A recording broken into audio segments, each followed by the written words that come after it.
ಪೋಷಕರ ಜವಾಬ್ದಾರಿ. ಸ್ವಚ್ಛ ಸಮವಸ್ತ್ರ, ಶೂ ಸಾಕ್ಸ್ನೊಂದಿಗೆ ಪ್ರತಿನಿತ್ಯ ಶಾಲೆಗೆ ಮಕ್ಕಳನ್ನ ಕಳುಹಿಸುವುದು.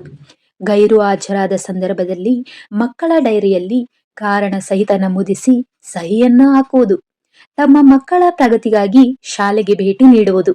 ಕ್ರೀಡೆ ಮತ್ತು ಇತರ ಸಾಂಸ್ಕೃತಿಕ ಕಾರ್ಯಕ್ರಮಗಳಲ್ಲಿ ಭಾಗವಹಿಸಲು ಪ್ರೋತ್ಸಾಹಿಸುವುದು. ಮೊಬೈಲ್ ಮತ್ತಿತರ ಅನಗತ್ಯ ಬೆಲೆಬಾಳುವ ವಸ್ತುಗಳನ್ನು ಹಾಗೂ ಹಣವನ್ನು ಶಾಲೆಗೆ ತರದಂತೆ ಎಚ್ಚರ ವಹಿಸುವುದು. ಮಕ್ಕಳು ಮನೆ ಕೆಲಸ ವರ್ಕ್ ಮಾಡಿಕೊಂಡು ಶಾಲೆಗೆ ಹೋಗುತ್ತಿದ್ದಾರೆಯೇ ಎಂಬುದನ್ನ ಪ್ರತಿದಿನ ಗಮನಿಸುವುದು. ಮಕ್ಕಳನ್ನು ಸಣ್ಣ ಪುಟ್ಟ ಕಾರಣಗಳಿಗಾಗಿ ಮನೆಯಲ್ಲೇ ಇರಿಸಿಕೊಳ್ಳಬಾರದು ಅಥವಾ ಶಾಲೆಯಿಂದ ಕರೆಸಿಕೊಳ್ಳಬಾರದು.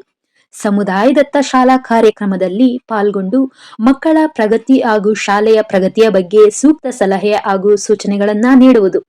ಶಾಲಾ ಕೆಲಸ ನಡೆಯುತ್ತಿರುವಾಗ ನೇರವಾಗಿ ತರಗತಿಗಳಿಗೆ ಪ್ರವೇಶಿಸಿ ಅಲ್ಲಿ ಉಪಾಧ್ಯಾಯರೊಂದಿಗೆ ಸಂಭಾಷಣೆ ನಡೆಸಬಾರದು.